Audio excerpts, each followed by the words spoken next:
recording? Okay, so here we go. Let me share my screen.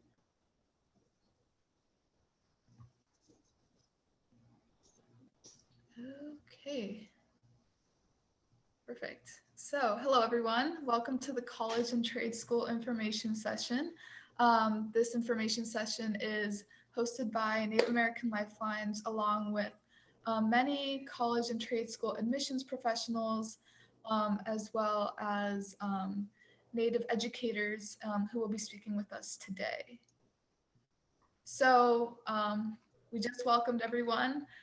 We'll be having many different kinds of post-high school professional education opportunities from community colleges to virtual university to traditional universities to tribal colleges and universities, as well as SAT prep, scholarship resources, and career and networking opportunities beyond college with a representative from NASA.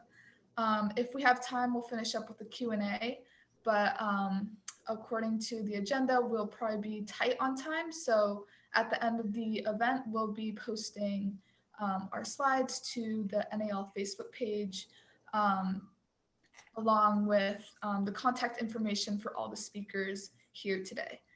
So first, I want to introduce Ron Lessard, who will be speaking briefly on why find a career track. And that may be through college, it can be through trade school, or some other passion. Ron, do you want to take it away? Yeah, thank you, everyone. Thank you for joining. My name is Ron Lessard. I'm Mohawk. I'm from originally from the Ganawagi Mohawk Reserve, my family. And I serve as the acting executive director for the White House Initiative on American Indian and Alaska Native Education. I also serve as the Department of Education's tribal consultation official. So I'm really happy to join you today.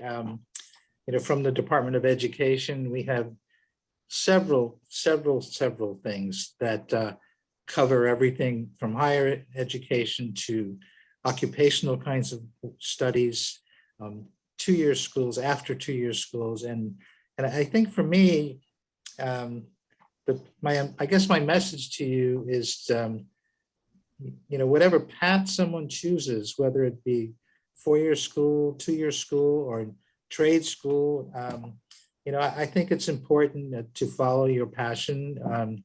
I know certainly as Native people, we have a lot of people working in trades, and often our young people don't realize how important having a trade is compared to possibly going to college for 4 years or 2 years. So I know that question always comes up.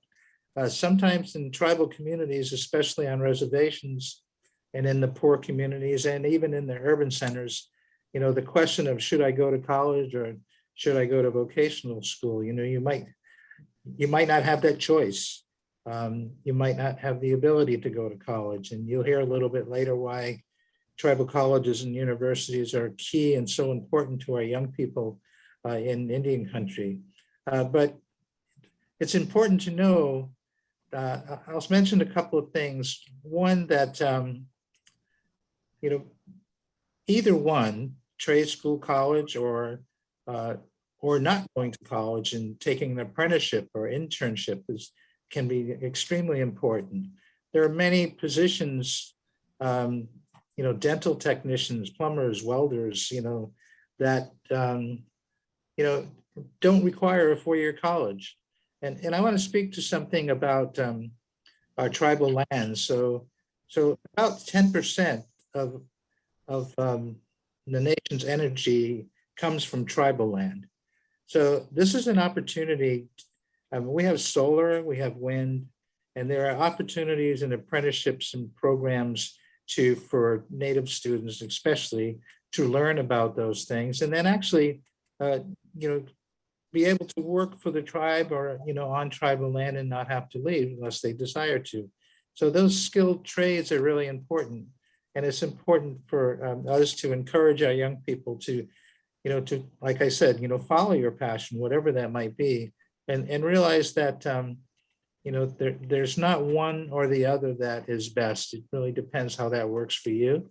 Some of the trades certainly pay very well and can support families with a trade, either construction, plumbers. Like I said, the other big thing in Indian country is, with all the casinos and with all the hotels, that the hospitality business is something that, we encourage young people to get into if they have a desire, or even the healthcare business, healthcare field, not necessarily a doctor or a nurse, but there are positions within those communities that, people can work. And I think I think that's one of the key things. And I think the other thing is, it's really great what you're doing today, because you have resources for those 2-year schools and for apprenticeship programs here.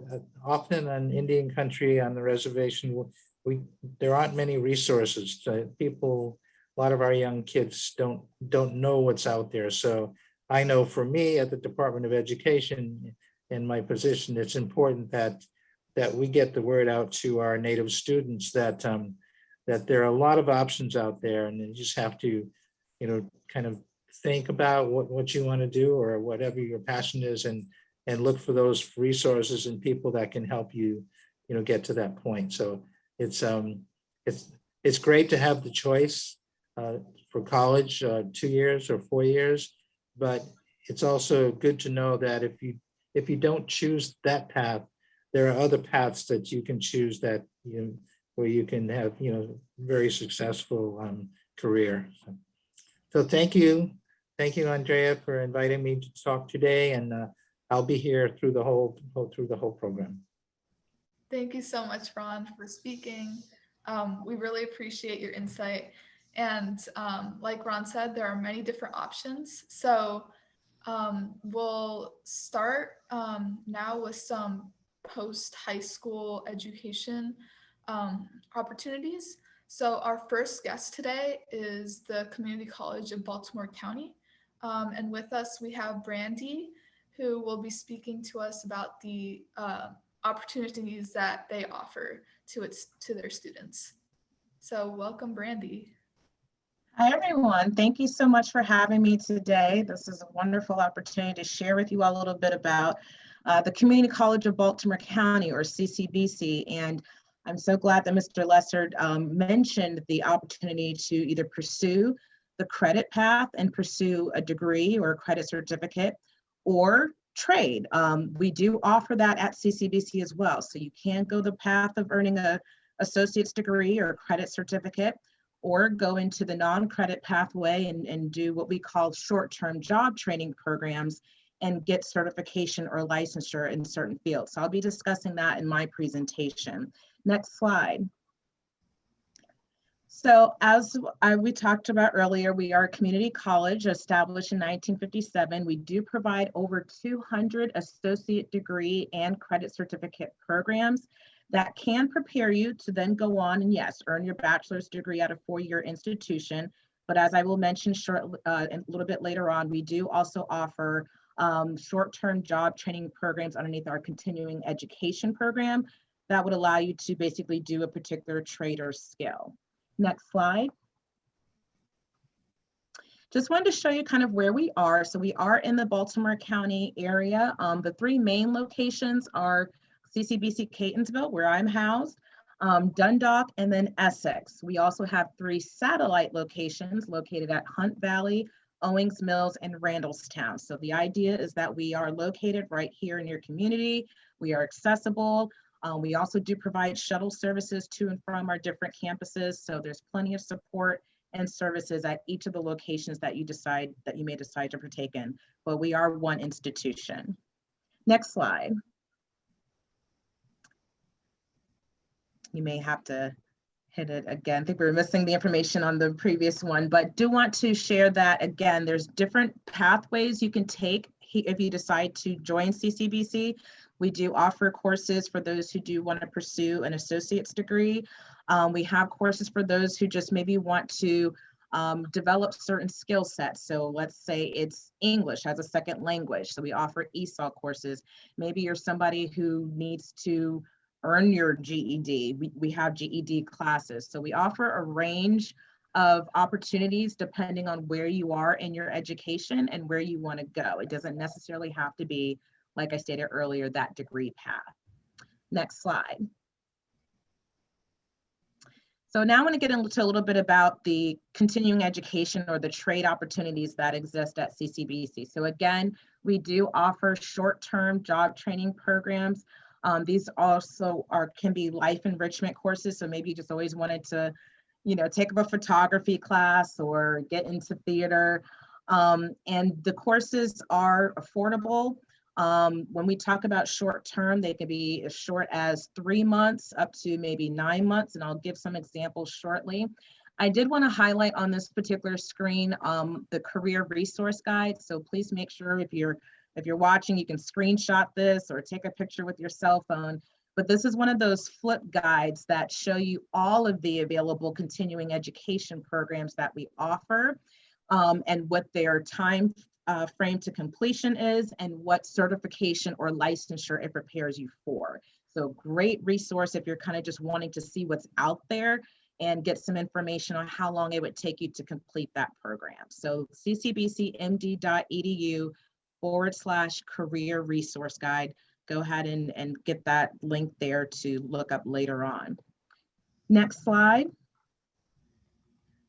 So while we have a plethora of different short-term job training programs, I can't go over all of them, but I just want to kind of give you an example of some that we offer, give you an idea of the average salary that you could earn underneath those, and then how long it takes you to complete that program here at CCBC. So for instance, let's say you were interested in being a welder. We do offer that as a short-term job training program. It would take you anywhere from 5 to 8 months to complete. Average starting salary would be about $40,000. There's some of you who may want to get into, yes, a healthcare related field, but don't really want to go the degree route. You can consider doing pharmacy, being a pharmacy technician. Average starting salary is about $32,000, so pretty good to start, and it takes you about 4 months to complete that program here. We also have certified nurse assistant, so if you're interested in being that or some kind of patient care technician, $30,000 to start off and about 4 months to complete that program with CCBC. So again, these are just some of the popular ones that we typically come across, and so wanted to kind of shout out those. But again, please refer to the career resource guide for a full listing of all of our short-term job training programs. And so this can get you a quick credential and they can go right into the workforce and start off with a pretty decent salary and then work later on if you wanted to then pursue a degree later. Next slide. So we wanted to highlight the fact that there's plenty of support here at CCBC. I think that's another perk to coming to us besides the flexibility of where you can go in your academic journey, whether that's credit or non-credit, but there's people here along the way to help you make those decisions. So we have a wonderful academic advising team. If you just want to talk out like what you think you might be interested in and what kind of courses you need to take to get started in a particular program. For those who are thinking about getting their associates here with us and then transferring later to a 4-year, we do have a transfer advising staff. We do offer support for our international students, so those who are coming to us from other countries who are taking courses here.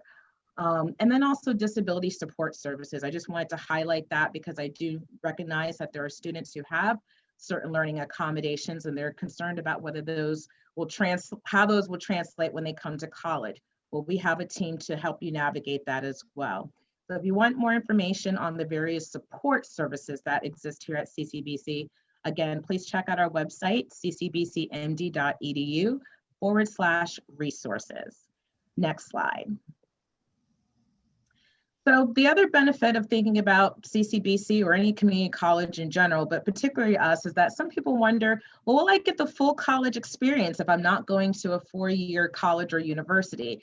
And the answer to that is yes.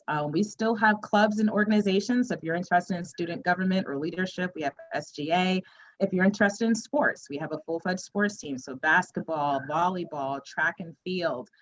So we encourage you to still engage in student life while you're here. And if you decide to go on to a 4-year, you can continue that on. So visit our website, ccbcmd.edu/student life for a full listing of all our various campus life and activity programs that we do offer. Next slide. Probably one of the biggest benefits of considering a community college versus going straight to a 4-year institution is the savings. So I wanted to show that here. The average cost of tuition for a Baltimore County resident who's attending CCBC is about $4,158 annually. Compare that against the 4-year institutions that you see listed on the screen here. So Morgan, Stevenson, you're saving anywhere from close to 50% to almost 90% in tuition. So great way to get started with college, continue your education, but not necessarily break the bank. So want to consider that as part of your decision making. Definitely factor in cost of tuition. Next slide. And then there's various ways to help you pay for said education. So we definitely encourage students, if you haven't done so, typically in your maybe senior year, usually October of that year is when the FAFSA comes out, October 1st. So we encourage you to do the FAFSA. That's the free application for federal student aid. This is what basically helps qualify you for various scholarships, grants, and loan opportunities that may be available to you. So the website is fafsa.gov. Our school code is 002063. So if you are a graduating senior and you're thinking about CCBC, go ahead and add us to your FAFSA. The priority consideration window, again, is between October 1st and March 1st, but you can complete the FAFSA at any time. But priority consideration to get state funding is to get that FAFSA in no later than March 1st. We do offer over 300 different scholarships here at CCBC that range from merit-based to having to do with financial reasons, so on and so forth. We actually are running a free tuition program right now. One of the qualifications is to have the FAFSA on file, so that's another reason why that's so important. And then also you can simply set up a payment plan and pay in monthly increments towards your student bill. So more information on the various ways that you can fund your education and even check out the different scholarship opportunities that we have. Again, visit our website, ccbcmd.edu/financial aid. Next slide. Just briefly want to touch on one of the big scholarships that we talk about here at CCBC, and that's College Promise. There's one for Baltimore County residents, and there's one if you're just a general Maryland resident. Just want to highlight some key things here. You do need to have completed the FAFSA. So again, that's very important. You do want to be a recent high school graduate, so somewhere between the years 2015, 2021, and maintain a 2.3 GPA or higher. There are handouts that I did provide to our coordinators this evening, so make sure that you check in with them. This one of the flyers is the criteria for the College Promise, so that information can be provided to you in a handout. Next slide. As I stated earlier, one of the perks of coming to CCBC is that you have the ability to then transfer on to a 4-year institution. If you complete your education here with us and you're in our honors program, you can actually have guaranteed admission to the any school in the USM system. But for the most part, your credits from us can transfer to any school in the USM system. So just wanted to highlight that. So you can start at CCBC and then go on to Towson, or start with us, go on to UMBC. So that's another nice benefit of being within the system, is that your credits can transfer over to the 4 years seamlessly. Next slide. So if you've liked what you've heard today and the options that are available for you to, like I said, either pursue that degree path or decide to go on to do a trade or short-term job training program, definitely want to encourage you to submit an application to us. We do not have an application deadline. We also do not have an application fee. So that's another nice perk. And a lot of schools have maybe application fees just to even be considered. We do not. And the other nice thing is we have open admission. So upon application to our school, you are an admitted student and can proceed with enrollment. So I encourage you to visit our website, ccbcmd.edu/apply. That is how you can go ahead and start your application with us, which is on our website. And again, it is free, only takes about 10 minutes to complete. Next slide. And if you have questions about anything that I've discussed today or want to get started with CCBC, please feel free to contact me. My office number is here on the screen, 443-840-4468. Email ballen3@ccbcmd.edu. And then again, I encourage you to please visit our website because there's a plethora of information there, ccbcmd.edu. So please go ahead and screenshot or take a picture of the screen with your cell phone. And I look forward to working with you all and helping you start your academic journey. Thank you. Thank you so much, Brandy. Yeah. So as Brandy mentioned, she did send NAL lots of flyers and pamphlets with more information. We'll work on getting those out to the NAL Facebook, and also just feel free to reach out directly to the speakers today. So next up, we have the University of Maryland, Baltimore County, with Caitlin Henry, who is an admissions counselor there. So Caitlin, are you ready? Yeah, absolutely. Thanks so much for having us today. We're super excited to be here. My name is Caitlin. I'm one of the admissions counselors, and I just want to highlight before I kind of roll into the UMBC 101 that everyone has an admissions counselor at UMBC, regardless of where they're coming from. So even if you're not necessarily in Maryland, or if you move or whatever the case may be, you're always going to have a person in our office that can be your contact. So don't hesitate to reach out and find out who your counselor is. Next slide, please. So I'm going to start off by just kind of orienting you to where UMBC is. I think a lot of Marylanders tend to accidentally drive by our campus and not even realize it.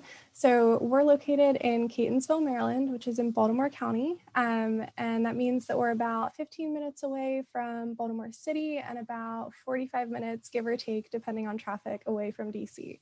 So we have all of our students taking advantage of the awesome happenings that are kind of going on in these two cities, whether it be an internship or job opportunities or just taking advantage of the fun things that happen on the weekend.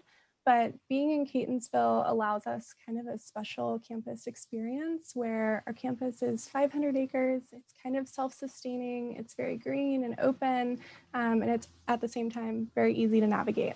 So if you want to visit the campus, feel free to let us know.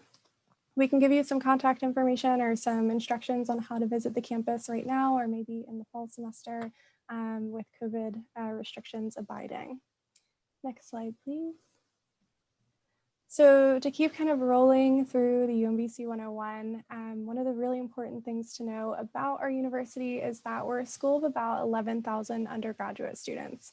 And that might sound like an overwhelming amount. That might not sound like very much, depending on what kinds of schools you're looking at. One thing I really want to mention is that when I first came to UMBC, I noticed there was kind of a Goldilocks effect, is what I call it now. We're not too big and we're not too small. And you hear that from so many of our students. Students will come in, maybe they're a little bit shy, and really quickly make kind of a family for themselves on our campus with peers and faculty and staff even. But at the same time, we have all the resources of a larger school. We've got, generally about $80 to $100 million in research funding coming in every year, which is a huge benefit to our students. We're number 11 in the nation for undergraduate teaching. We've got a bunch of amazing scholars out there in the world who are going off to do things like work on the Moderna vaccine. So we've got a lot going on, but at the same time, you can still have a sense of community and support. And I think that's so, so important.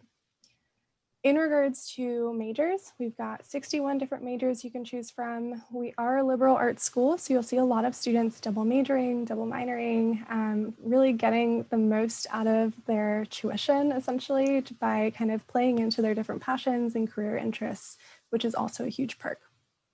Our top majors are computer science, biology. We've also got really strong media and communication studies majors, as well as psychology and social work. Being close to two major cities kind of lends itself to human services and technology, and you see that come into play with what our students study at UMBC.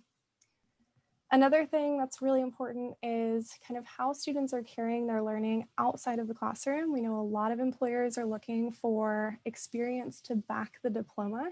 So our Career Center is super engaged with connecting students to research opportunities, education abroad, or internships, whether that be on campus or off campus, that kind of fits with your schedule. So even though not all of our majors require these opportunities as part of the degree program, 82% of our students complete at least one of those things. So you can see they're pretty abundant, they're accessible, and students are excited to participate in them.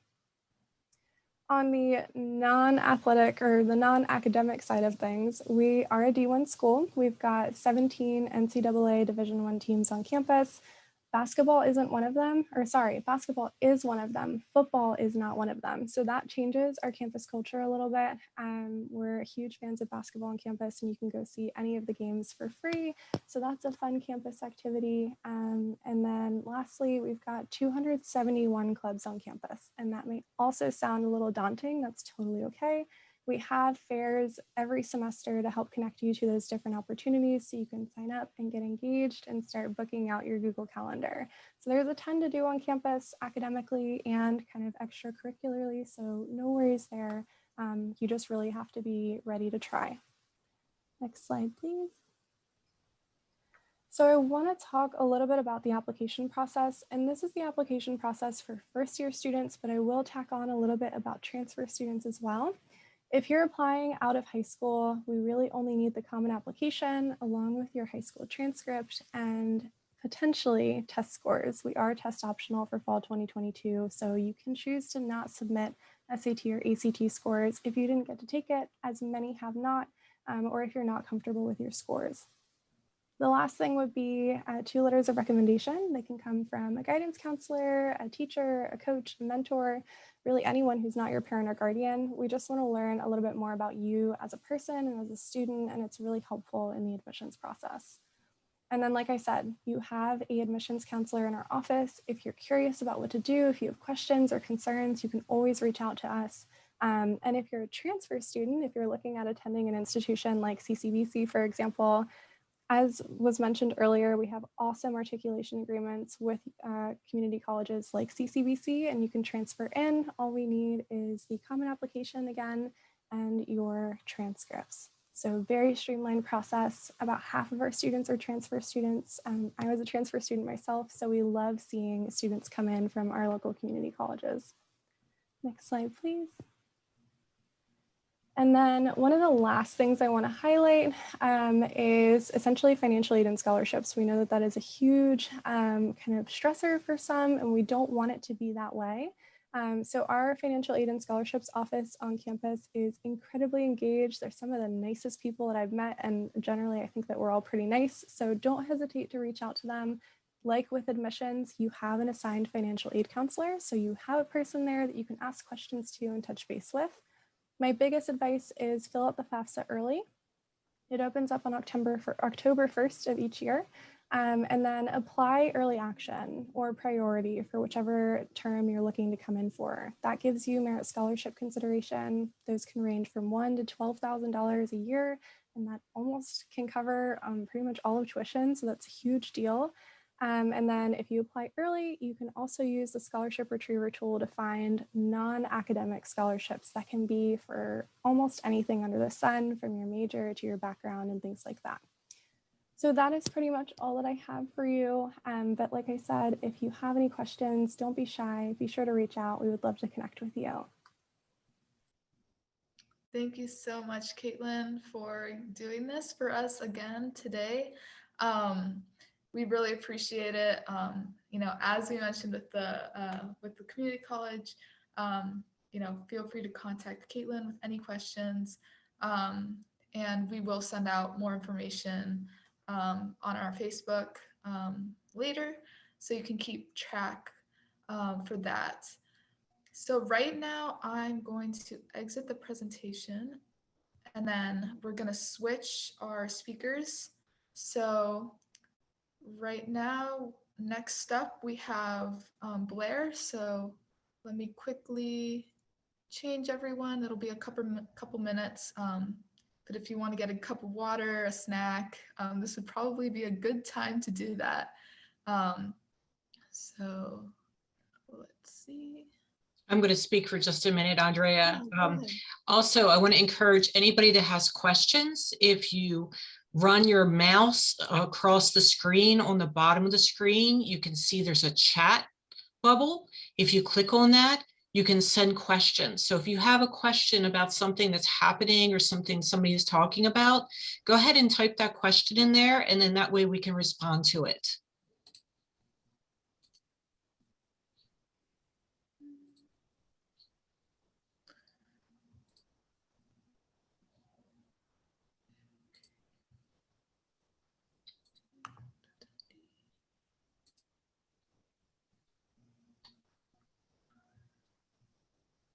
Okay.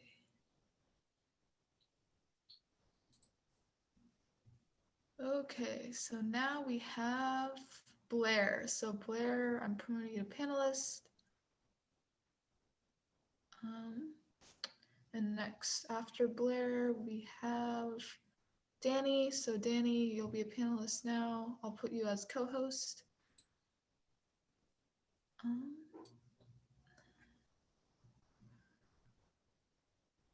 Then we'll have okay. Let's see. If it makes it easier, you can take me off of the panelists for right Okay. now, and then add me back in later. Okay, sounds good. Okay, so Danny, thank you, co-host. Oh, Blair, I guess. Okay, Blair. Okay, we're almost ready to get going again. So if you haven't got your glass of water, you can do that real quick, but we're about to get started. Andrea won't let me do my video yet.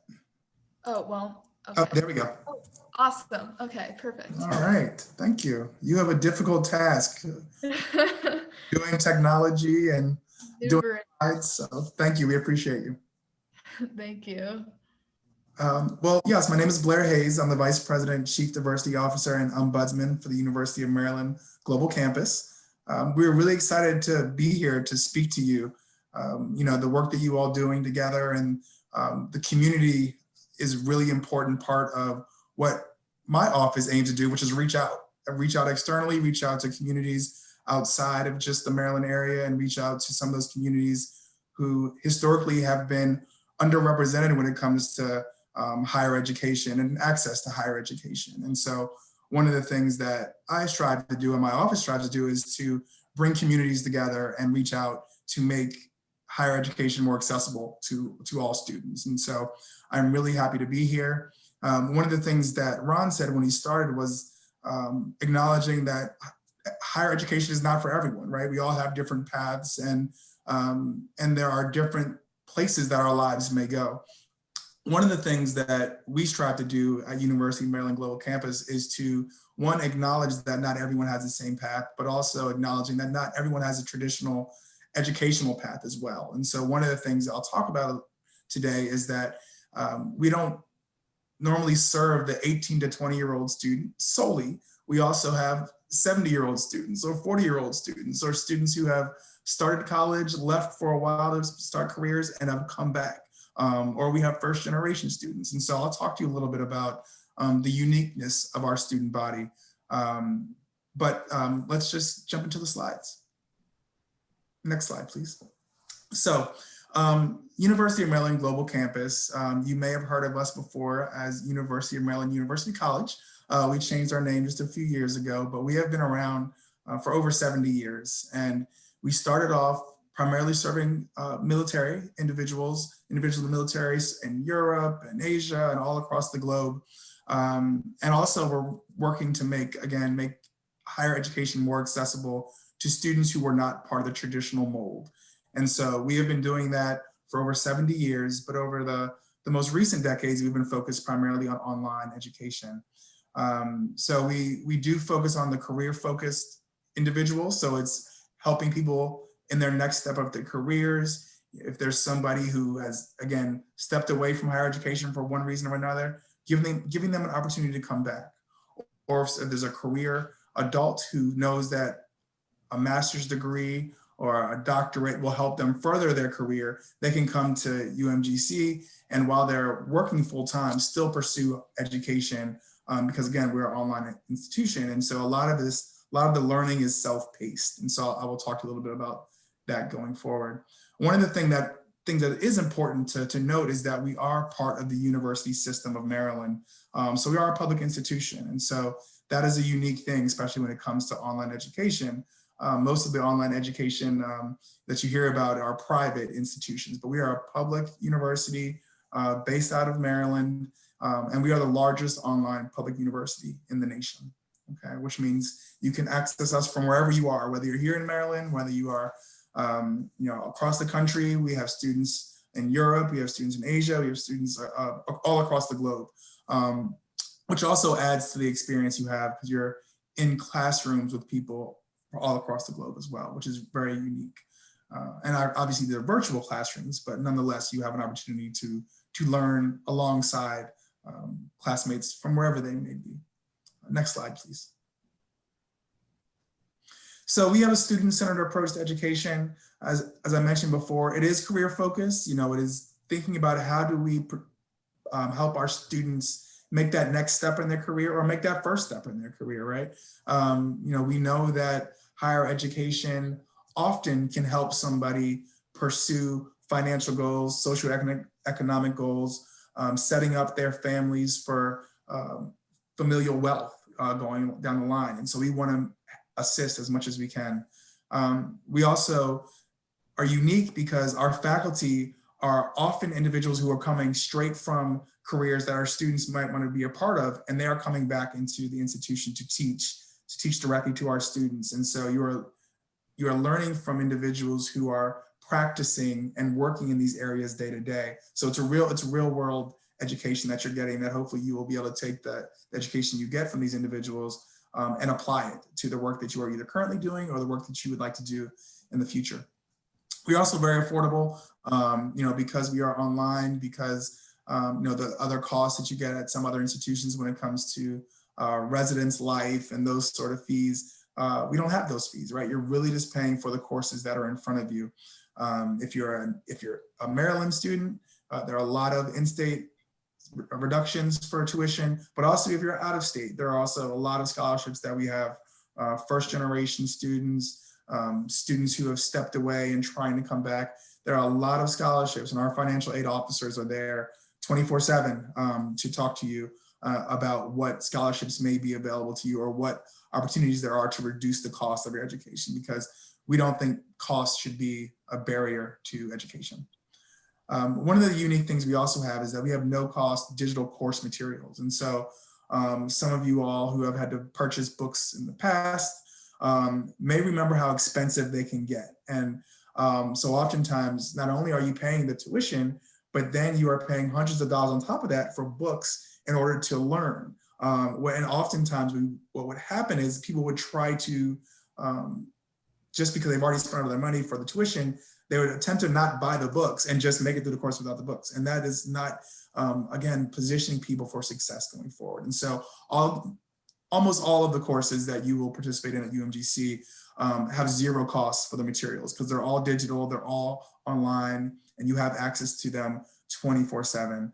And we think that's a differentiator for us and for our students as well, to reduce cost, again, for what a higher education experience should be. There are also student services that are available 24/7. I will talk a little bit more about this in a couple slides, but we have what we call our success coaches, who are there every day to make sure that you are taking the right courses, you're having the experience you need, making sure that there are not barriers that are limiting your ability to achieve and to live up to your expectations and your abilities.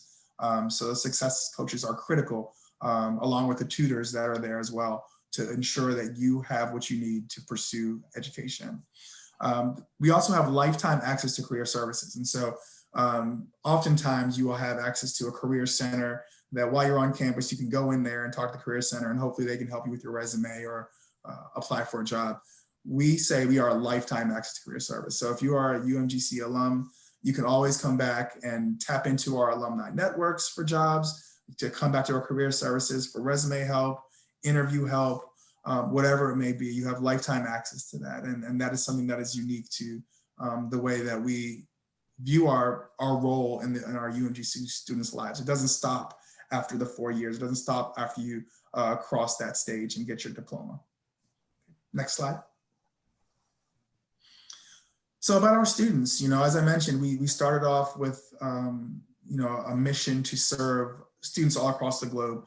And we have a very unique student population. So we have about 53% of total enrollments are minority students. So, when we look across the stage at individuals who are graduating every year, or this year virtually graduating, it is amazing the diversity that you see across our stage. And that is something that makes the learning environment different at UMGC too, because you are learning from people with a variety of different perspectives and experiences who don't all come from the same place or see things the same way. And we think that's part of the learning environment, and it enriches the learning access that you will have as a UMGC student. We have minority students earn 52% of all degrees and certificates that were awarded in 2020. Again, that was something that's always remarkable to see. And we always tell people who work at UMGC to come to graduation and see the diversity of the families in the stands and the diversity of the individuals walking across the stage. As I mentioned before, the average age of our students is not always the 18 to 22-year-old students. So we say that the average age of stateside undergraduates at last count was 31, right? Because we're talking about working adults, we're talking about students who maybe didn't have the opportunity to pursue education right out of high school, or it just wasn't the right time for them for a number of reasons. So the average age is a little bit higher than you will see at some traditional institutions. More than 80% of UMG students work full or part-time. So as I mentioned, because it's online education, you can be working full-time and also pursuing higher education, which will then influence and hopefully better your career prospects going forward. So there are full-time options, there are part-time options, and those success coaches are there to make sure the right options are put in place for you. Nearly half of our students are also parents, right? So because we're talking about working adults often.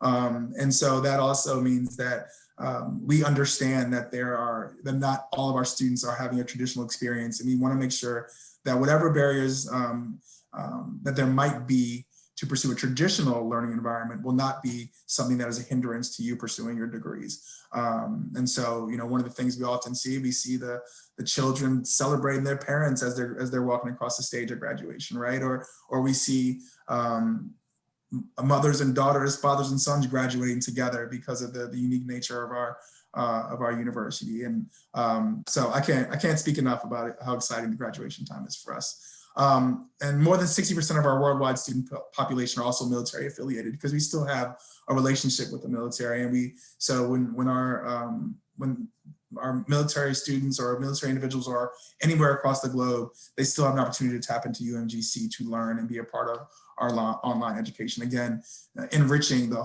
total environment that we have for the individuals you sit next to day to day in your classrooms. Next slide, please.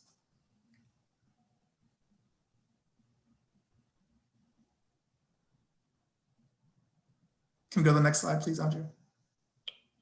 Yes. I think the computer's lagging a bit. There we go. Thank you. So, we know that the 21st century student is different and always is looking for different things sometimes, right? So it's not necessarily looking for the traditional educational experience that we might have thought of when we think about, four-year institution, living on campus freshman year, graduating at 22. And so that's not necessarily the experience you get, right? We're talking about online, we're talking about you live the life you have, but you are adding to it by adding education to it. And so oftentimes a lot of our students can't leave the workforce completely because they are supporting families. They're already in the midst of careers they don't want to leave. And so being able to pursue education at the same time, especially in an online format, makes all of this education more accessible, because the education comes to you opposed to you having to go somewhere to go get it. So, I talked about the fact that our faculty come with a wide range of real world experiences and perspectives. And that is the way that our courses are designed too, so that you are learning things that are applicable to the careers you want to be a part of. And so you're not necessarily taking courses that don't fit into the structure of what you will be doing with your work and your career going forward. And we invest in your success through a number of different ways. So I talked about the success coaches that they're personally assigned to you when you start off at UMGC, and they stay with you to make sure you have what you need in order to be successful and to move from one course 1 year to the next. Tuition coordinators and advisors are always available 24/7. If you are military or former military, we have veteran specialists who are there to also speak to you to make sure that you are being able to apply those VA funds in the right way, and what happens if you don't take the right course at the right time, or if you're struggling in a way, what is the impact on your financial aid? Because that financial aid can also, it can be a challenge, right? If you are applying financial aid but not being successful in completing courses, there sometimes can be a financial hit. And so we always want to make sure we are part of that conversation to make sure you are aware of what to do, what not to do, and how to avoid incurring debt that you don't have to. And so we always want to make sure that we do whatever we can to make sure you are established, and that once you leave, you are on your way to, again, financial wealth, familial wealth that will help you and generations to come. We also have Effective Writing Center. And so that is something that writing can be a challenge for all of us. And so there's a writing center that's available to all students to assist. They will review your work before you submit to give you tips. If you have questions about how to cite a journal article, they will talk to you about it. Or if you just need another set of eyes, because we've all been in there where you are working on a paper and you are looking at the same paper day after day, and after a while it looks the same, right? But you need someone else to look at it to say, what can I do better? How can I make this stronger? And our Effective Writing Center is there for all of our students. You also will get free access to research databases and our library, where you can tap into resources that will be there at the touch of the keyboard. And so that is also something that is very unique for our UMGC education. Everything comes to you and it is there for you to make your learning environment better. And again, as I mentioned before, you will be connecting to a global community of alumni. And so once you leave UMGC, as I mentioned, you're learning from faculty who are in the workplace, so you can always reach out to them to learn more about careers, but you also are tapping into an alumni network that spans the globe, spans industries, and often are there to hire UMGC students if we're able to make the right connection. And then that's something we're working on to make sure we can connect, develop mentoring relationships and coaching relationships for our students as well. Next slide, please. So there's 4 easy steps to begin your educations, right? So if you go to umgc.edu/apply, all of the information is there for you. One of the things, we are an open institution, and so you're not required to provide an SAT or GRE or GMAT to be admitted. We just have to, see that you've finished high school. And once you finish high school, you can come to UMGC. And so you should always just start at umgc.edu/apply. All the information will be there. As mentioned by some of my colleagues here already, you got to complete that FAFSA and to make sure you can see what payment and financial aid and scholarships options are available. But you can always reach out to us directly, and we can help walk you through those different steps. If you are trying to pursue a graduate degree, so we have undergraduate and graduate schools, we would just need your transcript from your previous institution, and then we can get you on your way. And we have the number here is at the bottom, so it's 800-888-8682, or you can do it all online, of course, because we're online, at umgc.edu/contact to set up some time to speak to someone directly. But as soon as you go to umgc.edu/apply, you can chat with someone directly, or they can set you up with a success coach who can walk you through the process and talk to you about what to do, how to do it, and how we can help you. Again, my name is Blair Hayes. I'm the Chief Diversity Officer. You can always reach me. My email address is on the first page of the slides, but it's blair.hayes@umgc.edu. And I would love to talk to you. I'd love to assist in any way I can to just make sure that you understand why UMGC is good for you, why it may not be good for you, and how to set you on your path. So thank you again for having us, and thank you for inviting me to this great event. Thank you, Blair. Great job. Okay, so now we'll move on to Hood College. And with us, we have Danny Castillo. Danny, are you ready? Yeah, I am. You are? Okay, perfect. Hi, everyone. My name is Danny Castillo. I actually graduated. Can you guys see me? Yeah, we can see you. Okay. I graduated from Hood College myself recently, right during the pandemic. So it was a tough time. So I decided to come back to Hood and work on my MBA. So I graduated with a double major in Spanish and business administration with a concentration in marketing. And I'll talk a little bit more about how Hood College is one of those places where you can go and double major and all that. Next slide, please. I just wanted to share a few pictures about Hood College. I mean, our campus is hidden in Frederick, Maryland. Not a lot of people know where that is. I personally didn't know where Frederick was. I'm from Laurel, so about 20 minutes from Baltimore. So this just shows the four seasons of Hood College, and pretty much the front, that picture, the big picture is just what you'll see on our website, and that's what Hood College is known for, the four pillars. Next slide, please. I wanted to show you guys an overview of the campus. Our campus is divided into thirds. So out of the big picture, the first section of campus is all academics. So that's where you'll find all your academic resources, classrooms, the library. We actually just renovated the library. So we have a 24-hour commons at the bottom. The second section of campus is actually our residence hall. So most of our students live on campus. We do have a lot of commuters. Baltimore, it's a little bit outside of our commuter radius, but most students are on campus. We encourage all of our students to live on campus just because it's just the first year experience. We have over 50 clubs and organizations on campus, so there's a lot to do. The bottom pictures are just Frederick. We're about a mile away from Frederick, so downtown Frederick, and there's a lot to do. So all of our students are always encouraged to go downtown. We have the Great Frederick Fair. There's always something to do. The way I explain it to people is this: by my fourth year, I had done pretty much everything that Hood College could offer for me. So I relied a lot on going downtown, we have a fire and ice show. We had the Great Frederick Fair. There's a lot of local mom and pops, also shops. Also, if your parents go and visit you, we have a lot of restaurants that you can go out with your parents and things like that. Next slide, please. Our community is about 2,100 students, so 1,100 undergraduate students. So most of them live on campus. About 1,000 graduate students who a lot of their classes are at night, so they don't live on campus. We are very diverse. We're represented by 23 states and 21 countries. I'm from Honduras.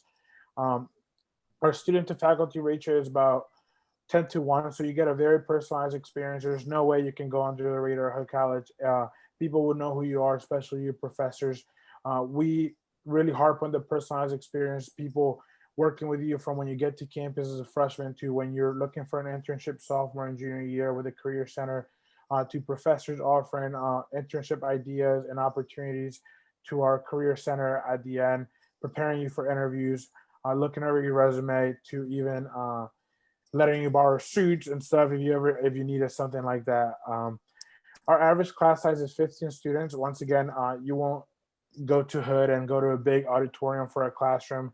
The largest class I had at Hood College was about 30 students, and the smallest one was my senior seminar of 8 students. So that was more of it was around a table, and we got to just get to know everybody and dive in with our professors. So once again, the personalized experience is something that we focus on at Hood College.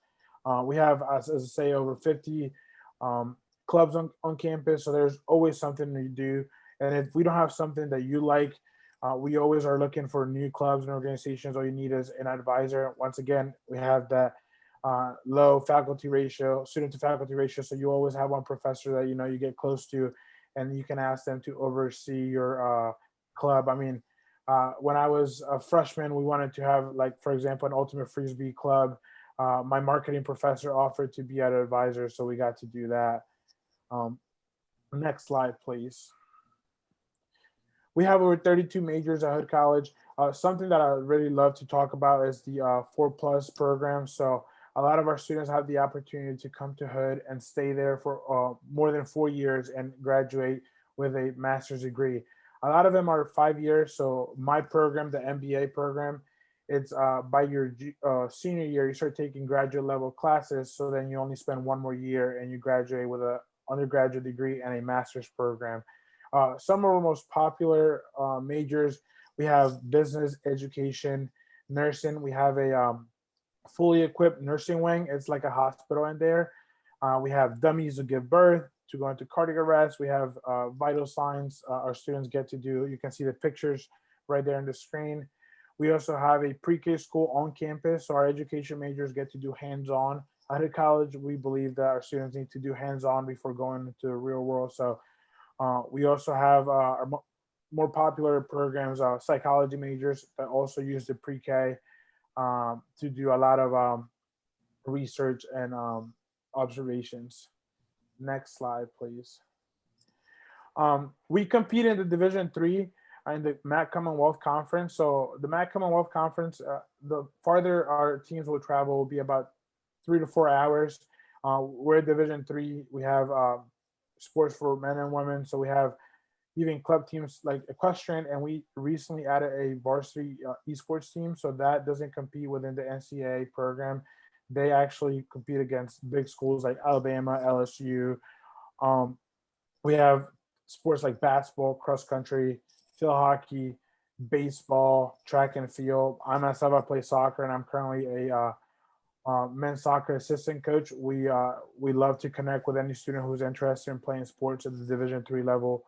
It's a great experience. It's just one way to come into school with a lot of friends prior to getting there. Next slide, please. What are your next steps? So before anything, we'd love to get you on campus. Like I said, we're about an hour away from Baltimore, an hour away from DC, so in a great location. We'd love to get you on campus, show you all of our classrooms, our settings, our fields, our brand new library and brand new dorm rooms that we just added. Then after that, we encourage you to apply as a free application. We are on the Common App, and we also have the Hood College app. We don't mind whichever you want to use. The easy way is to go with the Common App because you can apply to more than one school, and we encourage you to apply to more than one school. That would just help you when it comes to financial aid. All we require is your high school transcript and an essay. We are test optional, so we encourage you to submit your test scores, but we understand, especially now with the pandemic, a lot of students didn't even get the opportunity to take the SATs or SETs. So we encourage you to apply. This is also my contact information. Would love to chat. This is my phone number. If you want to send me a text message, set up a FaceTime, a Zoom call, anything, we can set up a visit. If you don't have time to come to campus, we can certainly set up a virtual tour and show you what else we have to offer. This is a brief overview, and I encourage you to come out and check out Hood College. Thank you. Thank you, Danny. And as Danny mentioned, and as I've mentioned for previous schools, we will be sending out a contact sheet next week. So next up is Johns Hopkins University. So I'll be speaking on Hopkins right now. Can everyone see me all right? Yes, we do. Okay, I'll take that good sign. So I am not an admissions counselor at Hopkins. I'm a current undergraduate student. So I'll be speaking very briefly about what the school offers, as well as the student experience, but please feel free to reach out to me. I do have a lot of friends from different backgrounds that I can connect you to if you want to hear more about that. So a brief overview is that Johns Hopkins is located in Baltimore City in Charles Village neighborhood. So it's on the northern part of the city. It has an undergraduate population of about 5,000 students with 51 majors and 40 minors, with a 7-to-1 student to faculty ratio. I will say that when you're taking introductory level classes such as chemistry or calculus or any of those general requirements, they do tend to be a bit bigger, so they're more like 200 students. But as you get into your junior and senior year, you do get down to about like 5 or 10 students a class, which is really nice. And you get to know your professors pretty well. Another big part of Hopkins is that 80% of students participate in research during their time there. A lot of students tend to go to the medical campus and they'll do lab work there with the professor. I have found that professors are very receptive. You can just shoot them an email and they'll usually respond. And if they don't, you send a follow-up and they're always happy to have you. And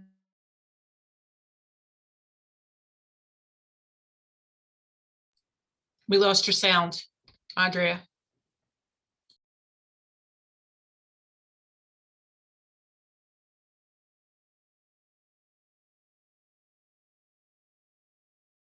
also offer art classes and oil painting class that I'll be taking next semester. So if you have any questions about that or about the humanities programs, please just send me an email. I have friends that I can connect you with who are taking econ and international studies and poli-sci and things like that.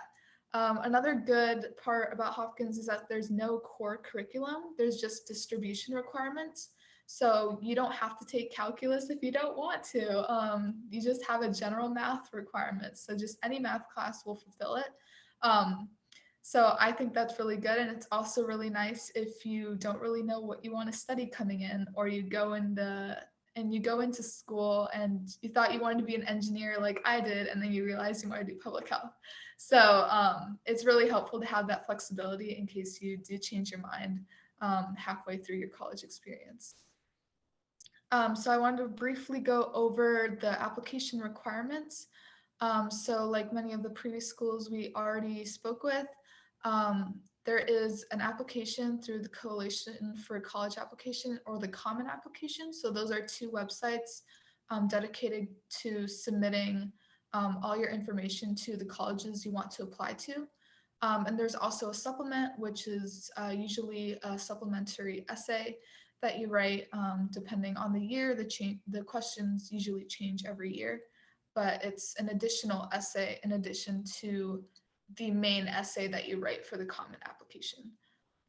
You do need a secondary school report, so your school counselor will write a recommendation, send your transcript, and also send an overview of the high school you went to, such as how many students there are, what kinds of classes they offer, and things like that. You'll also need 2 teacher evaluations, so these are like recommendation letters, and the SAT reasoning test. However, this upcoming fall 2022, they are not requiring the exam, so that's pretty good. I think the colleges are probably starting to move away from that in general. So yeah, so don't worry about that if you weren't able to take the SAT. They are accepting applications regardless. And so below I have some due dates. These are from last application cycle, but they usually vary by 1 or 2 days every year. So you kind of have an idea of when you need to start submitting. I want to clarify that early decision is a binding agreement. So if you apply early decision, that means that if you get into Hopkins through that application cycle, then you have to go. Whereas if you apply regular decision, you can apply to many other schools. And if you get offers from all kinds of different schools, you don't have to go to Hopkins. You can go somewhere else if you'd like to. So I think one big aspect about college in general is financial aid. And I want to point out that Hopkins does have a pretty big sticker price, but they do meet 100% of demonstrated need through scholarships and grants. And it's a no loan financial aid program. So, like for example, my financial aid was able to cover all tuition and I don't need loans. So that's like a huge lift off my shoulders when I graduate. So I just want to point that out. Don't be afraid to apply because of the big sticker price. They do tend to have very generous financial aid. And they also have many part-time work opportunities. The university minimum wage now is $15 an hour starting in July. And for people who attended high school in Baltimore City public or charter schools, this is a big program, and I do know students who are part of this. So in case you have questions, feel free to email me. So if your family income is less than $80,000 per year, you're considered for a scholarship covering all of tuition, all room and board, and other associated costs. So it's basically a full ride, all 4 years of college. So that's like a really good program that they have, and it's also a really good network. So if you want to go see more information on that, you can see the website below. And so for first generation and limited income student resources, Hopkins does have many different groups and networks that help students who identify as first generation or limited income with their transition to university life. So Hop-In is a cohort program where you are paired with upperclassmen who were Hop-In participants previously, and you're allowed to take one summer class for free prior to coming to Hopkins your freshman year in order to adjust to college life. I've heard really amazing things about this program. I have a lot of friends who did this program, and they all have like amazing things to say about it. So if you have any questions, again, contact me, and I'd be happy to connect you. They also have networks, so other people who are FLI will help each other and help each other find jobs when you graduate and things like that. And JUMP is a learning community for pre-health Hopkins students who identify as underrepresented racial and ethnic minorities or first generation and limited income. So if you're interested in any kind of pre-health field after you graduate, this is a great resource. You get paired with a mentor, and they kind of become your friend, and you can ask them all kinds of questions about, you know, post-college and post-college plans and other opportunities. So here's a, Hopkins offers a college planning toolkit on their website. We will send these links out later, but it has a lot of resources as well as admissions counselor information on there as well.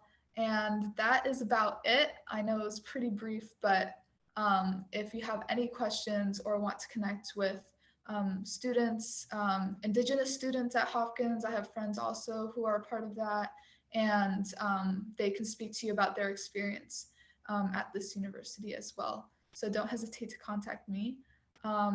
And now I want to hand it over to Carrie Billy, who will be talking about tribal colleges and universities.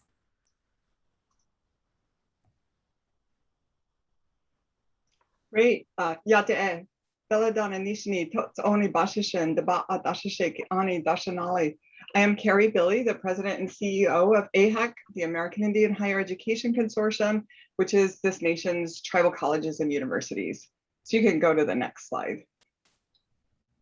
So the tribal colleges have a lot in common with, I think, many of the things that you've heard today, and you all have so many great options.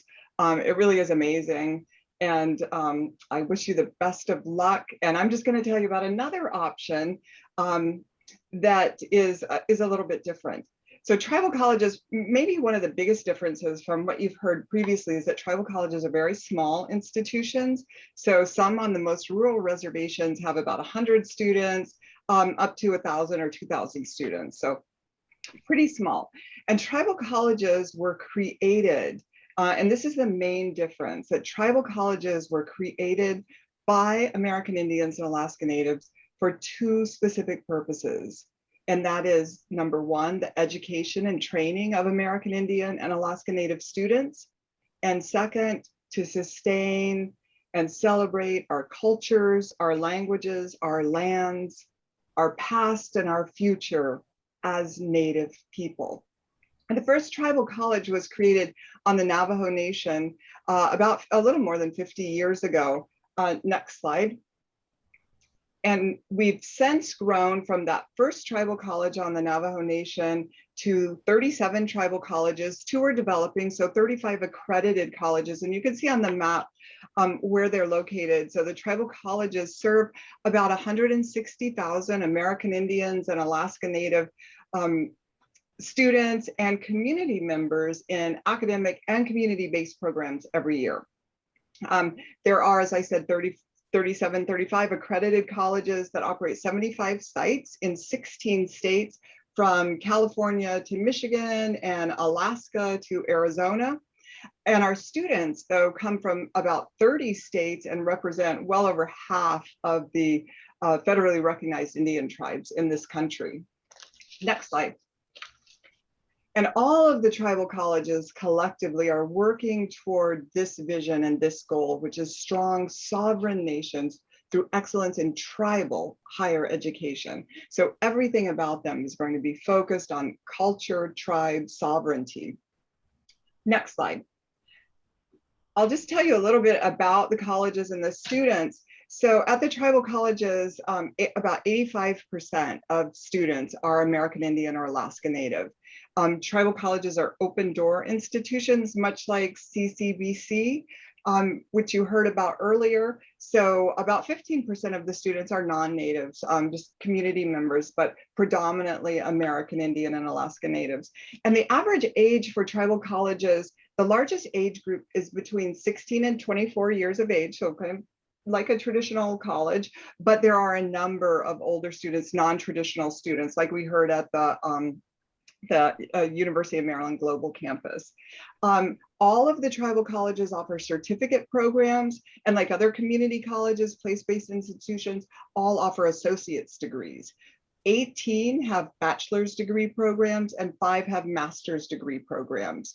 And I know, based on the map, tribal colleges aren't near where any of you are living now, but 16 tribal colleges have dorms. And so those students, come from all over. Tribal colleges are different from the state institutions that you heard about because they're chartered by federally recognized Indian tribes or the federal government.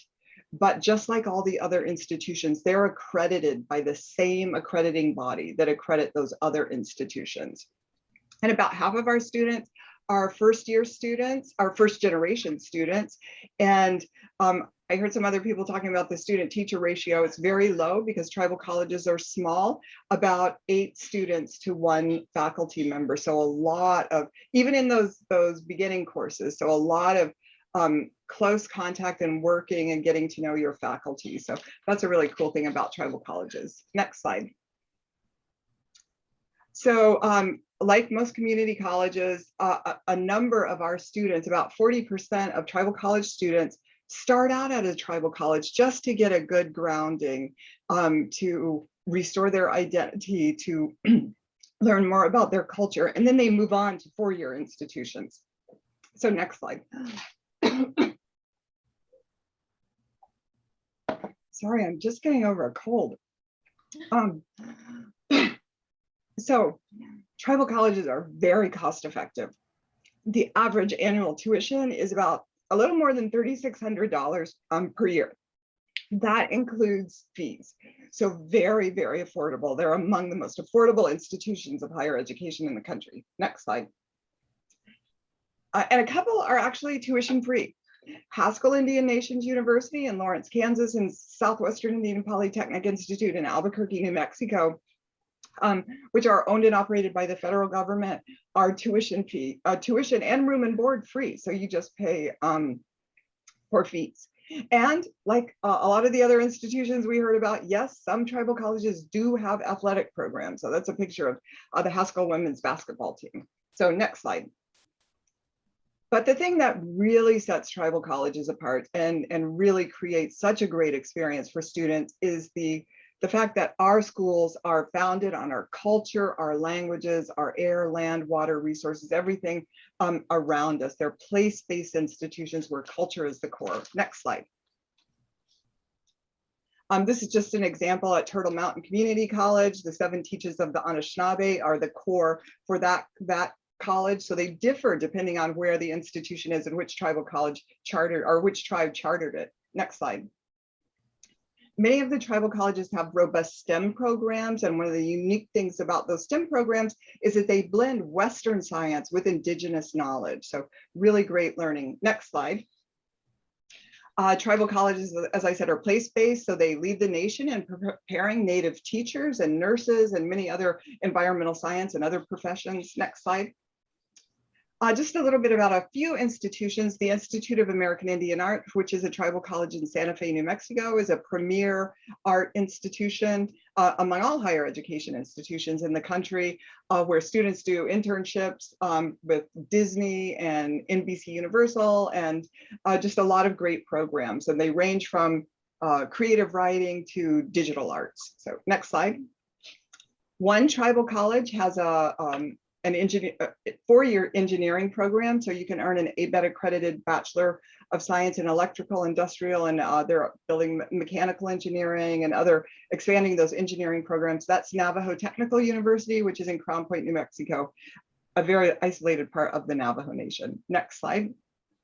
And those colleges, the tribal colleges that have STEM programs like Navajo Tech and others, really focus on experiential learning. Actually, all the tribal colleges do. So you get a great grounding in research that's community and tribally relevant, whether it's working with the fisheries from the Puget Sound area to the robotics and other programs at Navajo Tech. So next slide. But one thing about tribal colleges, as I mentioned, their focus on culture is that language and culture are the central focus of tribal colleges. So all of them have, for example, native language requirements. So all students have to take a course, at least one course in the native language of the institution. Next slide. We really truly believe that and the reason that tribal colleges were created is because we want to control our own education and restore the identity of our people and individuals. And this is just a great quote from Chief Wilma Mankiller, and really, I think, kind of sums up why tribal colleges exist. Whoever controls the education of our children controls our future. And that's what tribal colleges are about. Next slide. And there are a lot of great resources and people to help you to provide those wraparound services at tribal colleges. And one I wanted to mention that's probably similar to the Hopkins one you heard about is Native Pathways, that was developed by the American Indian College Fund. And you can see collegefund.org. So that's a guide to going to college from a Native perspective. And you might hear more about that later. Next slide. Again, just the wraparound services, a lot of students say it really feels like family and community. So if that's what you're looking for, that's what you'll find at tribal colleges. And they're all really focused on student success from a Native perspective. Next slide. And that Native perspective, I mentioned the importance of identity, culture, spirituality, ceremony, family, place. Next slide. I think one student summed it up best when he said, "We start every week with a pipe and end every week with a drum." That's something that you'll really only get at a tribal college. Next slide. So to learn more, go to www.aihec.org, where you can get links to all of the 35 tribal colleges. Thank you. Thank you, Carrie.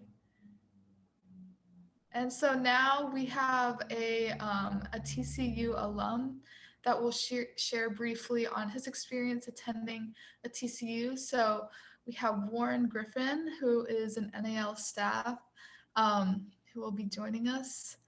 Let me just get him quickly to the panelist, and we can hear what he has to say.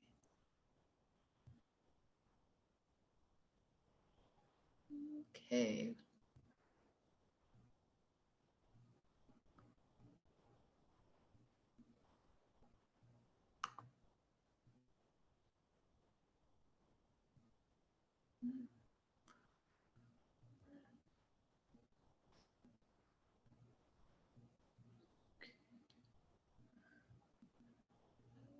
Sorry, this is taking a while.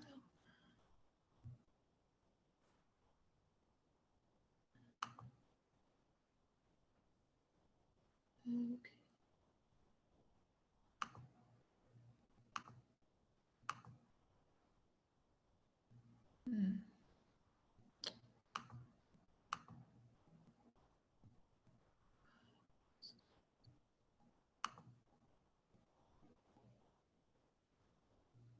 Yeah, Carrie Billy is awesome. Okay, I'm trying. Hmm.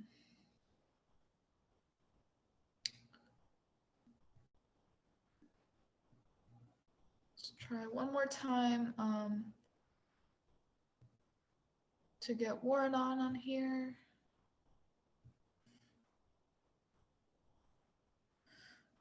Oh, there we go. Perfect. Warren, can you speak? Can you turn your video on, or is that not working still? I do not have the option to turn on my video. Okay, I will change that real quick. And Andrea, you're doing a great job. Okay, thanks, Warren. Let's see.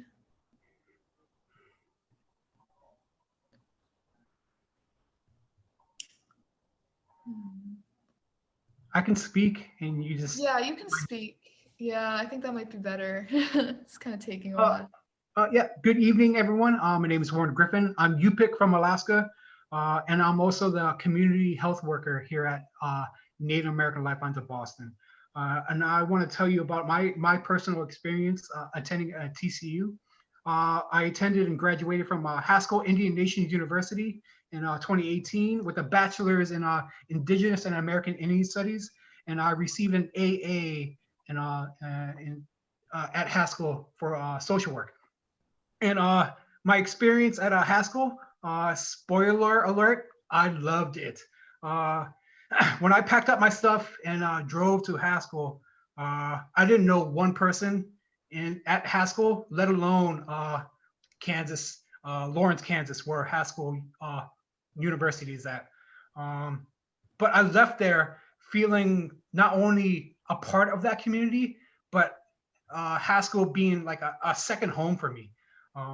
And the reason why is, like Carrie was saying, culture is weaved throughout everything at Haskell, throughout the classes, like the other students. I've learned so much from the other students. At Haskell, you have to be Native to attend. So 100% of my classmates were Native. 90% of my professors were Native. My academic advisor was Native. The librarian's Native. The financial officers are Native. The people in the registrar's office are Native. The people working the cafeteria are Native. So culture is everywhere. Haskell has a welcome back powwow, a commencement powwow. So if you want to express your culture or even learn more about your culture, it's a great place to attend. I was a part of the Alaska Club while attending Haskell, and the first time I danced my traditional songs from my tribe, like I said, I'm Yupik from Alaska, but I grew up in Boston, so I never sang or danced my like traditional songs and dances until I went to Haskell, where I learned those things. So, so if you want to learn more about your culture, Haskell is a great place. Even in the food culture, you can see the culture. We do have like spaghetti night. We still have pizza night, but we also have buffalo stew. We have Indian taco night. Haskell has one of the biggest Indian art markets in the nation. Also, if you want to get into Greek life, I crossed Phi Sigma Nu, the first and largest Native American fraternity in this country. There is also another Native fraternity, and there's 2 Native sororities. So yeah, I just loved Haskell. I highly recommend attending TCU. And Haskell, like Carrie said, is tuition free. Each semester, it only cost me $715. And that $715, that covered my classes, it covered my dorm, it covered my food, my gen ed classes, the books were free. You can use the washer and dryers in your dorm as much as you want for free. The student rec center would give out tickets to the Kansas City Royals game, movie tickets, and you know, and Lawrence, Kansas is one of the best college towns in the country because University of Kansas is right down the street, and when KU makes the March Madness, like everybody in the whole town, including Haskell, is Rock Jock Jayhawk. So it's a great college experience. And if you have any questions about attending Haskell or TCU, you can contact me through Native American Lifelines. anyone at Native American Lifelines knows how to get a hold of me. So yeah, thanks for having me. And yeah, everyone be safe. Thanks, Warren. We hope Warren's enthusiasm really encourages everyone to apply to a TCU if they can. Warren clearly loved it a lot, so that's a very good sign. So right now I'm going to briefly go over SAT prep, and I think the main thing I want to point out on the SAT is that it's something that's needed for some college admissions, and it's also a way to get scholarships. So a lot of if you do well in the SAT or the PSAT, which is an exam you take the fall of your junior year, you're eligible for some scholarships, which are shown on the right, among many others. And one way you can prepare for the SAT for free is through Khan Academy. Khan Academy has free videos, free practice tests, so they personalized your practice to where you are. Khan Academy is also a good resource if you just want to learn about anything. If you want to get your GED and prepare for that exam, they have videos on that. They have videos on biology, on chemistry, on how to write, and pretty much everything from preschool to college level lessons. So I highly recommend not only using Khan Academy for SAT prep, but also just for personal development and learning. So now Ava's going to speak briefly on scholarships, grants, and other resources. Ava, are you ready? Yes, I am. Thank you. Thank you again so much for helping, for taking charge of this, Andrea. You've just been marvelous, working with the last few months and then tonight. Everyone has discussed so much about how the importance of the FAFSA and the scholarship programs and grants that were offered within their universities. But I wanted to touch on the American Indian College Fund. Next slide, please. The FAFSA, everyone has discussed, so we'll just go ahead and move past that. The one thing you do have is the link there that you can look at in the future. The American Indian College Fund is open to any state or federally recognized tribal enrollees with a 2.0 grade point average and enrolled full-time. So for most of the students, this is a wonderful opportunity.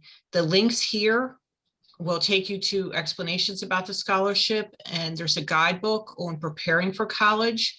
That is the one that Carrie had discussed, and it's called Pathways. And I did order some of them for NAL, so we should have those coming for both Baltimore and Boston. There's some additional resources there, so you can click on those. And I'm going to cut this short because most of this information you can find on your own, and we still have more to cover. So thank you so much. Thanks, Ava, and also great job. Ava has also been an amazing help for this presentation. And finally, we have careers and opportunities at NASA. So this is for high school students, college students, and even after education. So we have with us today Elizabeth Apala. So Elizabeth, are you ready to go?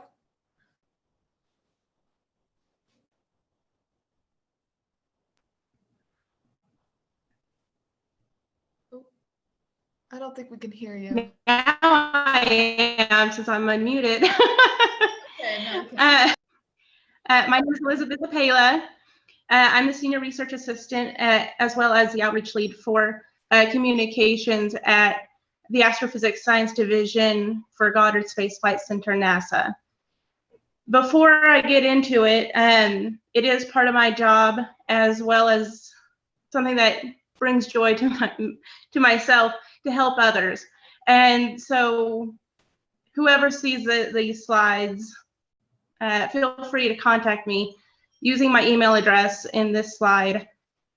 And we'll see about helping you get either an internship or employment. So please, next slide. All right, so Goddard Space Flight Center is just one of many NASA sites. It's located in Greenbelt, Maryland. And specifically for me, I work for Building 34, the Science Directorate building. At Goddard Space Flight Center, we are one of the largest space and engineering institutes.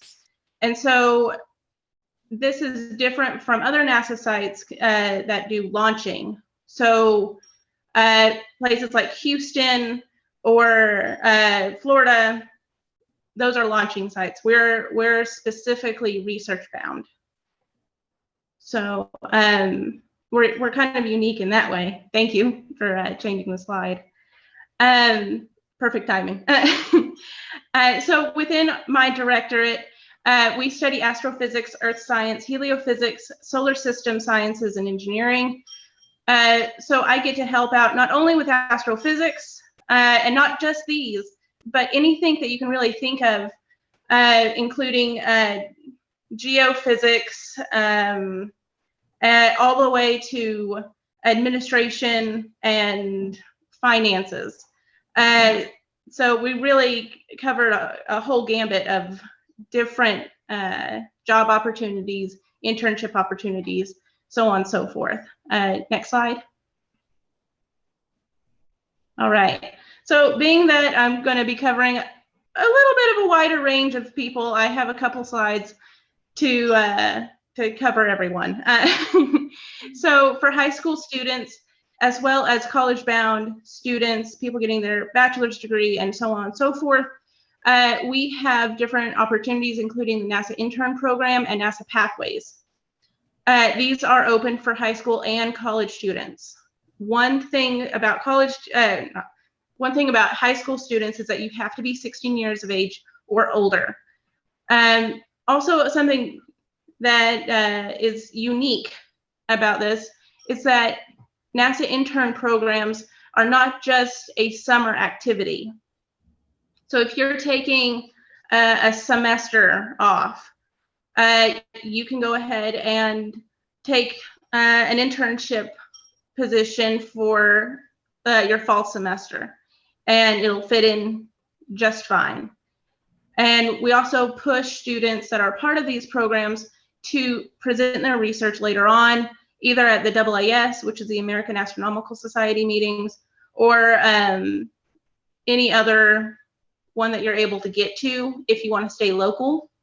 And we stick with you throughout the entire process. So you actually have the opportunity to continue your research outside of the time slot that, is your internship program deadlines. So I do highly recommend these. NASA Pathways also, they are a little bit different, a little bit more higher gear, and they're open to a wider range of people. These opportunities that the NASA Pathways gives you, you can turn it into a actual job after you finish it.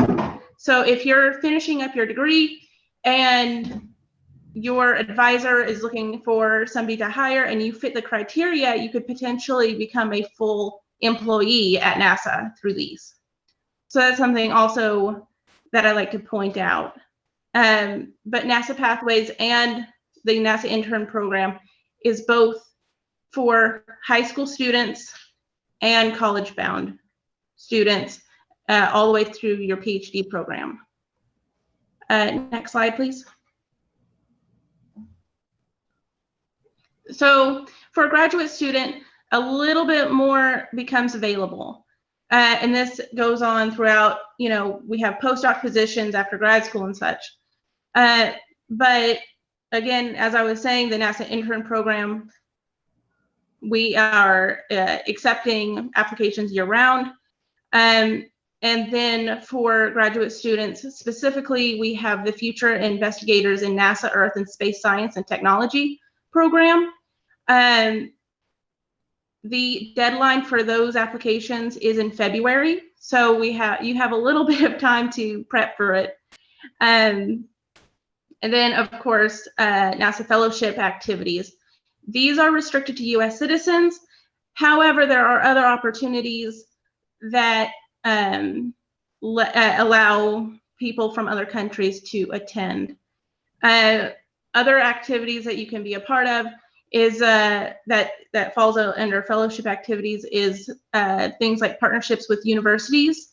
So right now, I'm part of a cohort, is what we call it, a cohort of students and faculty, as well as NASA scientists that are going to be hosting students throughout the summer virtually. We've had 2 meetings so far, and it's going really, really well. It's very focused, very small groups. So if you're interested in that, I'm happy to give you any more information. Next slide, please. All right. So with anything, you have to meet requirements. So again, like I was saying, a lot of these, you have to be US citizens. You have to be at least 16 years or older. If you're not in high school, you have to be at least a half-time student at a university or college, and you have to be in a degree or certificate seeking program. It says, 2.9 grade point average is the minimum. That is for your NASA internship programs. If you're, your Pathways program, if you're in the NASA internship program, though, it's a 3.0 average. So a little bit of a difference. These opportunities being that you'd be working for NASA, all the opportunities can be found at USA Jobs, .gov, and then there's also Pathways opportunities. They have their own page. So next slide, please. Thank you. All right, so as you can imagine, it can be pretty difficult to get one of these slots. A lot of people want to work with NASA. So a little bit of tips to help you stand out. Be as clear and concise as you can. Do research into what you're wanting to work in, and so you can give more details of what you're looking for. And when it comes to your resume and cover letter, list all your work history. It doesn't matter if you've worked at Walmart or for the EPA. They are looking for well-rounded individuals. And in that regard, we're looking for people with experience working with other people, as well as showing skills and grade point average and things like that. Something that I would like to point out in this slide is that when looking at statements, it says, I'm fascinated by exoplanets versus I want to investigate matter in the extreme physical environments near black holes. Obviously, the second statement is going to draw more attention because it's more exact. And you're gonna find that more scientists will be intrigued by that. Next slide, please. All right. So the best way to get a full-time position or even draw attention to get internships is to network. A lot of people apply to these programs. A lot of people apply to begin their career at NASA. And, sometimes you get so many applications that they're just names on paper. But if you was to reach out and talk to specific scientists and get your resume circulated, which I can do if you are interested, you'll be more recognizable, and they will be more interested in helping you. If you find that you're interested in a specific scientist and you would like to contact them, they are more than willing to talk with you. We have large groups of people in every single division that focuses a lot on outreach and participating with students in particular. If you cannot find their contact information, I can go ahead. Again, my email address is listed here. I can connect you both or if you want to do a group. I know some people are shy. So if you're wanting to talk with them one-on-one for a Skype or Teams call, they would be very happy to do so. And that can really put you on the map. And also when you reach out to people and you know what you want, and you show interest, you're more likely to get into a summer cohort. These are less regulated than your internship programs. So they can, as long as they can find funding, which they do actively hunt for specific students, they're going to try to get you in. So as far as that goes, I do have a PDF that I did send to Andrea, and I hope that you'll be able to look at that. It has all kinds of information about the eligibility requirements and the difference in between pathways and NASA the internship program, and so on and so forth. And if you're interested also in learning about postdoctoral positions, I can send you that information as well.